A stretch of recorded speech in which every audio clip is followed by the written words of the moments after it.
Party വിട്ട് ചാടാനും ചാടിക്കാനും തിരഞ്ഞെടുപ്പാണ് ഏറ്റവും അനുയോജ്യമായ സമയം. ഇപ്രാവശ്യത്തെ തിരഞ്ഞെടുപ്പിൽ ഇതിനുള്ള ആദ്യ അവസരം ലഭിച്ചത് കോൺഗ്രസുകാരനായ പി സരിനായിരുന്നു. ഇപ്പോഴിതാ അടുത്ത അവസരം ലഭിച്ചിരിക്കുന്നത് BJP-കാരനായ സന്ദീപ് വാര്യർക്കാണ്. സന്ദീപിനെ ഒപ്പം കൂട്ടിയതുകൊണ്ട് കോൺഗ്രസ് എന്ത് നേട്ടമാണ് പ്രതീക്ഷിക്കുന്നതെന്ന് ഇപ്പോഴും നിലനിൽക്കുന്ന ഒരു ചോദ്യമാണ്.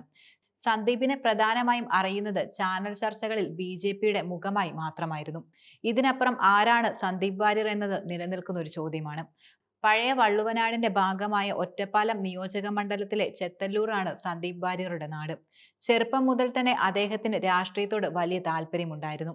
പക്ഷേ അന്ന് അദ്ദേഹത്തിന് കൂടുതൽ അനുഭാവം ഇടതുപക്ഷത്തോടായിരുന്നു. ശാസ്ത്ര സാഹിത്യ പരിഷ്കരണത്തിന്റെ പരിപാടികളിൽ നിരന്തരം പങ്കെടുത്തുകൊണ്ടായിരുന്നു അത്തരമൊരു ഇടതുപക്ഷ അനുഭാവം തനിക്ക് തോന്നിയിരുന്നതെന്ന് മുമ്പ് സന്ദീപ് തന്നെ വെളിപ്പെടുത്തുകയുണ്ടായി. 8ാം ക്ലാസ്സിൽ പഠിക്കുമ്പോൾ SFI സ്ഥാനാർത്ഥിയായി സന്ദീപ് മത്സരിച്ചിരുന്നു. മാത്രമല്ല 1990കളുടെ തുടക്കത്തിൽ ഗൾഫ് യുദ്ധകാലത്ത് സദാം ഹുസൈനോടായിരുന്നു സന്ദീപിന് പ്രധാനമായും ആരാധനയുണ്ടായിരുന്നത്. കുട്ടിക്കാലത്ത് പൂർണ്ണമായും ഇടതുപക്ഷ ലൈനായിരുന്നു അദ്ദേഹത്തിൻ്റെത്.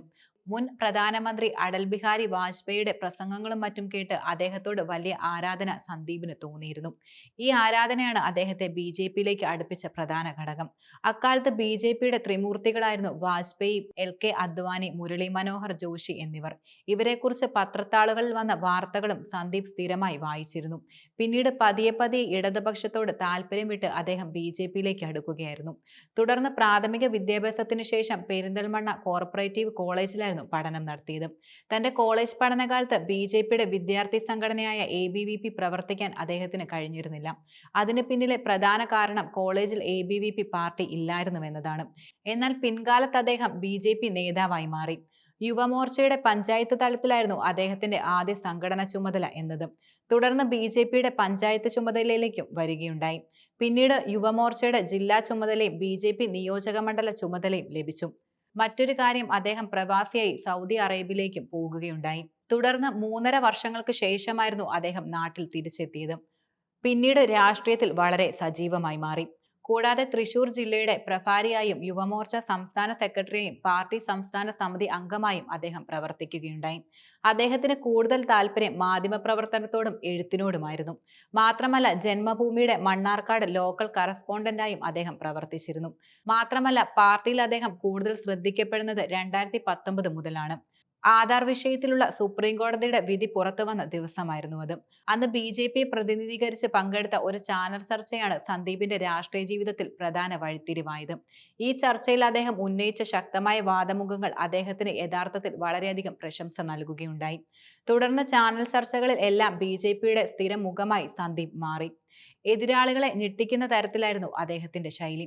അതിനാൽ തന്നെ ചുരുങ്ങിയ കാലയളവിനുള്ളിൽ ആ ശൈലിക്ക് പാർട്ടിക്കുള്ളിൽ വലിയ സ്വീകാര്യതയാണ് ലഭിച്ചത്. കഴിഞ്ഞ നിയമസഭാ തിരഞ്ഞെടുപ്പിൽ ഷൊർണൂരിൽ നിന്ന് BJP ടിക്കറ്റിൽ മത്സരിക്കാനുള്ള അവസരവും അദ്ദേഹത്തിന് പാർട്ടി നൽകിയിരുന്നു. എന്നാൽ തിരഞ്ഞെടുപ്പിൽ 3ാം സ്ഥാനത്താകാനായിരുന്നു അദ്ദേഹത്തിന്റെ വിധി. പക്ഷെ മറ്റൊരു ശ്രദ്ധേയമായ കാര്യം, BJP-യുടെ വോട്ട് വിഹിതം ഉയർത്താൻ ആ മണ്ഡലത്തിൽ അദ്ദേഹത്തിന് സാധിച്ചു. അന്ന് 2ാം സ്ഥാനത്തുള്ള കോൺഗ്രസുമായി വെറും 800-ന് താഴെ മാത്രമായിരുന്നു BJP-ക്ക് ലഭിച്ച വോട്ടെന്നത്. ഇത് അദ്ദേഹത്തിന് ലഭിച്ച വലിയൊരു നേട്ടമായിരുന്നു. BJP-ക്ക് വലിയ പ്രതീക്ഷയുള്ള ഒരു മണ്ഡലമാണ് പാലക്കാട്. മാത്രമല്ല കഴിഞ്ഞ നിയമസഭാ തിരഞ്ഞെടുപ്പിൽ നഷ്ടമായ BJP-യുടെ മണ്ഡലം കൂടിയാണ് പാലക്കാട്. ഈ ഉപതെരഞ്ഞെടുപ്പിലൂടെ നഷ്ടമായ മണ്ഡലം തിരിച്ചുപിടിക്കാൻ കഴിയുമെന്ന നല്ല പ്രതീക്ഷയിൽ, നല്ല പ്രചരണത്തിലാണ് പാർട്ടി ഇപ്പോൾ. BJP-യിലെ പ്രമുഖനായ നേതാവ്, അതും പാലക്കാട്ടുകാരൻ മാത്രമല്ല ഹിന്ദു വോട്ടുകളുടെ അടിത്തറയുള്ള BJP-യുടെ സ്വന്തം നേതാവിനെയാണ് കോൺഗ്രസ് അവരുടെ പാർട്ടിയിൽ കൊണ്ടുവന്നിരിക്കുന്നത്. അതിനാൽ അദ്ദേഹത്തിന്റെ ഈ കടന്നുവരവ് കോൺഗ്രസിന് വലിയ നേട്ടമുണ്ടാകും എന്നാണ് അവർ പ്രതീക്ഷിക്കുന്നതും. ഇക്കാലം അത്രയും മോദിയെയും BJP-യും സന്ദീപ് പുകഴ്ത്തുകയാണ് ചെയ്തത്. അതിനാൽ തന്നെ BJP ആജന്മ ശത്രുക്കളായി കാണുന്ന കോൺഗ്രസിനൊപ്പം അദ്ദേഹത്തിന്റെ പ്രവർത്തനം എങ്ങനെയാകുമെന്നത് നിലനിൽക്കുന്ന ഒരു ചോദ്യമാണ്. ചുരുക്കം പറഞ്ഞാൽ ഇന്നലെ വരെ സന്ദീപ് കോൺഗ്രസിനെയും കോൺഗ്രസ് പ്രവർത്തകരെയും കടുത്ത വിമർശനമാണ് ഉന്നയിച്ചിട്ടുള്ളത്. അദ്ദേഹം വിമർശിക്കുന്ന വീഡിയോകൾ എല്ലാം തന്നെ സോഷ്യൽ മീഡിയയിൽ വളരെയധികം വൈറലാവുകയും ചെയ്തിട്ടുണ്ട്. പക്ഷെ രാഷ്ട്രീയത്തിൽ സ്ഥിരമായ ശത്രുക്കളോ മിത്രങ്ങളോ ഇല്ല. അതുകൊണ്ട് തന്നെ ഈ പ്രതിസന്ധി തരണം ചെയ്യാൻ അദ്ദേഹത്തിന് കഴിഞ്ഞേക്കാം. BJP സംബന്ധിച്ച് സന്ദീപ് പലതവണ പ്രതിസന്ധികൾ സൃഷ്ടിച്ചിട്ടുണ്ട്. അതിൽ പ്രധാനം ഹലാൽ ഭക്ഷണവുമായി ബന്ധപ്പെട്ടതാണ്. വിവിധ സമുദായത്തിൽപ്പെട്ടവരെ ഭക്ഷണത്തിന്റെ പേരിൽ ഭിന്നിപ്പിക്കരുതെന്ന സന്ദീപിന്റെ ഫേസ്ബുക്ക് കുറിപ്പായിരുന്നു അന്ന് വിവാദങ്ങൾക്ക് വഴിവെച്ചത്. കൂടാതെ സ്വർണ്ണക്കടത്ത് കേസ് പ്രതിയായ സ്വപ്ന സുരേഷിന്റെ സുഹൃത്തായ ഷാജ് കിരണിനൊപ്പമുള്ള ചിത്രം പുറത്തു വന്നതിലും പാർട്ടിക്ക് വലിയ നീരസം അദ്ദേഹത്തോടുണ്ടായിരുന്നു. ഇവ കൂടാതെ സന്ദീപിന്റെ പേരിൽ ചില സാമ്പത്തിക ക്രമക്കേട് ആരോപണങ്ങൾ വലിയ തോതിൽ ഉയർന്നിരുന്നു. ഇതിനെ തുടർന്ന് പാർട്ടി സംസ്ഥാന വക്താവ് സ്ഥാനം അദ്ദേഹത്തിന് നഷ്ടമായി. അടുത്തിടെയായിരുന്നു വീണ്ടും സംസ്ഥാന വക്താവ് സ്ഥാനത്തേക്ക് അദ്ദേഹം തിരിച്ചെത്തിയത്. കഴിഞ്ഞ കുറെ കാലങ്ങളായി കെ സുരേന്ദ്രൻ ഉൾപ്പെടെ ബി സംസ്ഥാന നേതൃത്വത്തോട് സന്ദീപിന് വലിയ എതിർപ്പാണ് നിലനിന്നിരുന്നത്.